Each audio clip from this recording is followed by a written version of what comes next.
में डेंगू के मामले लगातार बढ़ते जा रहे हैं और क्या कारण है, क्योंकि बात करें एक तरफ जहां बरसात का पानी है वो रुका हुआ है और दूसरी तरफ जो सरकारी हॉस्पिटल है उसको लेकर क्या कुछ तैयारियां की गई है। हमारे साथ मौजूदा कैथल की सीएमओ रेणु चावला जी। तो सीएमओ साहब ये बताइए क्या कुछ तैयारियां की गई है और कितने जो डेंगू के मामले हैं पॉजिटिव आ चुके हैं, और फॉगिंग की बात करें तो कहाँ कहाँ फॉगिंग चल रही है और क्या कुछ आपके द्वारा गाइडलाइन जारी की जा रही है। जी नमस्कार जी।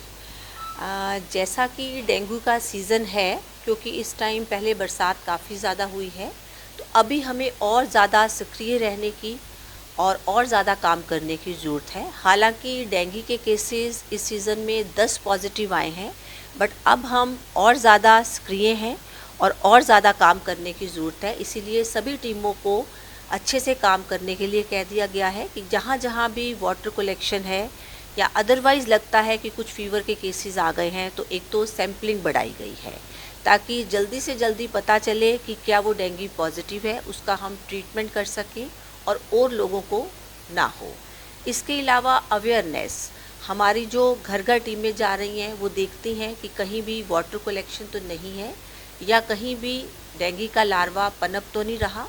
अगर पनप रहा है तो उस घर में चालान भी दिया जाता है और उनको समझाया भी जाता है कि पानी को खड़ा होना ना दिया जाए, क्योंकि बेसिकली इसमें अवेयरनेस की ज़रूरत है कि कहीं भी पानी खड़ा ना हो। अगर पानी खड़ा होता है तो लार्वा पनपता है, और जहां हमें लगता है कि इस तरह के केसेस आ रहे हैं वहां फॉगिंग भी कराई जाती है। इसके लिए हमने टीम्स बना रखी हैं। हमारी अर्बन एरिया में 36 टीमें हैं और ग्रामीण क्षेत्र में 244 टीमें हैं, जहाँ पे हमारे multipurpose male worker, female worker, ASHA worker सब काम कर रहे हैं। और इसके अलावा ग्रामीण क्षेत्रों में सरपंचों द्वारा उनके योगदान से और अर्बन लोकल बॉडीज़ द्वारा अर्बन एरिया में फॉगिंग भी कराई जा रही है टाइम टू टाइम, और सफिशेंट मटेरियल हमारे पास अवेलेबल भी है ताकि कोई भी मरीज़ इस सुविधा को ले सके। और डेंगू का टेस्ट बिल्कुल फ्री ऑफ कॉस्ट हॉस्पिटल में अवेलेबल है, और रूरल एरिया से भी हम सैंपल लेके यहाँ ट्रांसपोर्ट करते हैं। यहाँ पे हमारी आईडीएसपी की लैब है डिस्ट्रिक्ट हॉस्पिटल में, जहाँ पे टेस्ट होता है। इसमें सब कितने पॉजिटिव केस आ चुके हैं, और फॉगिंग की बात करें या बात करें कितने अभी तक नोटिस जारी किए जा चुके हैं स्वास्थ्य विभाग द्वारा।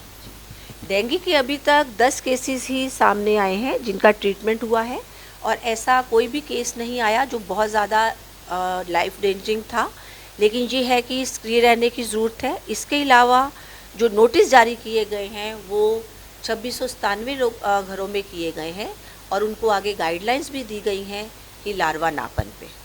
तो मतलब कितने मकानों के सर्वे अभी तक आपके द्वारा, आपकी टीम द्वारा किए गए हैं, और कितने PSW मेल और फीमेल की ड्यूटी लगाई गई है।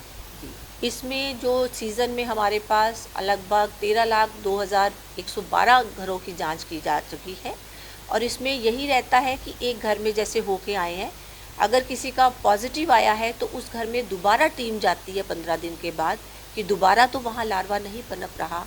तो ऐसे केसेस नहीं सामने आ रहे हैं, और आपके माध्यम से लोगों के साथ भी मेरी यही गुजारिश रहेगी कि लोग अपने आप को इससे बचा के रखें, पानी को इकट्ठा ना होने दें, पूरी बाजू के वस्त्र डालें, घरों में जो कंडम सामान छतों पर होता है वहाँ पे पानी की कलेक्शन ना हो, गमलों में है अगर है भी तो पानी को चेंज किया जाए, कूलर्स वगैरह को पानी में पानी इकट्ठा ना होने दिया जाए। और एक दिन हफ्ते में ड्राई डे का मतलब सिर्फ पानी निकालना नहीं है, उसको पूरी तरह सुखाना और सूखे कपड़े से सुखाना है ताकि वो लार्वा ना पनपे। मतलब अब तक कितनी मशीनें फॉगिंग के लिए काम कर रही है और कितने उनके ऊपर ड्यूटी लगाई गई है, और सुपरवाइजरों की बात करें क्या कुछ उनके द्वारा किया जाता है। हमारे पास जैसे ग्रामीण क्षेत्रों में 225 मशीनें हैं, अर्बन लोकल बॉडीज़ के पास 7 मशीनें हैं, और 2 मशीनें हमारे पास यहाँ है, और एक व्हीकल माउंटेड MC के पास है। ये सब स्वास्थ्य विभाग, अर्बन लोकल बॉडीज़ और सरपंचों के आपस में तालमेल से चलता है। जहाँ भी लगता है कोई पॉजिटिव केस आ रहा है या पॉजिटिव नहीं भी है लेकिन हाई डेंसिटी एरिया लगता है कि यहाँ पे डेंगू फैलने का खतरा है, तो वहाँ पे फॉगिंग करवाई जा रही है। मतलब डेंगू के क्या कुछ लक्षण दिखाई देते हैं अगर बात करें तो। डेंगू के लक्षण जो है ये बुखार आना है, सिर में दर्द होना, टांगों में दर्द होना, वीकनेस होना, ये सब चीज़ें अगर लक्षण हों तो मरीज़ को ज़रूर अपना ब्लड टेस्ट करवाना चाहिए ताकि उसके सीबीसी करवाए, प्लेटलेट्स भी पता चले, और डेंगू का टेस्ट जो कि अलीज़ा है और NS1 है वो भी करवाया जाए ताकि समय रहते उसका ट्रीटमेंट हो सके। इसमें मतलब क्या कुछ अपील करना चाहेंगे कैथल की जनता को आप? कैथल की जनता से मेरी यही अपील है कि वो इसके लिए अवेयर रहें, क्योंकि ये डाइबाइटर होता है, कहीं भी पानी को इकट्ठा ना होने दिया जाए। तो इन चीज़ों का ध्यान रखा जाए, पूरी बाजू के वस्त्र डाले जाए, और जहाँ भी उनको लगता है कि पानी इकट्ठा हो रहा है उसको फ़ौरन निकाल के सुखा दिया जाए। तो ये तो हमारे साथ कैथल की CMO रेणु चावला जिनके द्वारा बताया गया कि क्या कुछ जो स्वास्थ्य विभाग द्वारा डेंगू बचाव के दौरान जो कार्य है वो लगातार किए जा रहे हैं। बात करें कैथल सरकारी हॉस्पिटल में भी लगातार जो तैयारियां वो पूरी कर ली गई ताकि जो डेंगू का जो लार्वा है वो आम घरों तक ना पहुंचे, और जहां भी लार्वा मिलता है उसको वहीं पर उसी समय नष्ट किया जाता है। कैमरामैन जितेंद्र मलिक के साथ मनोज मलिक।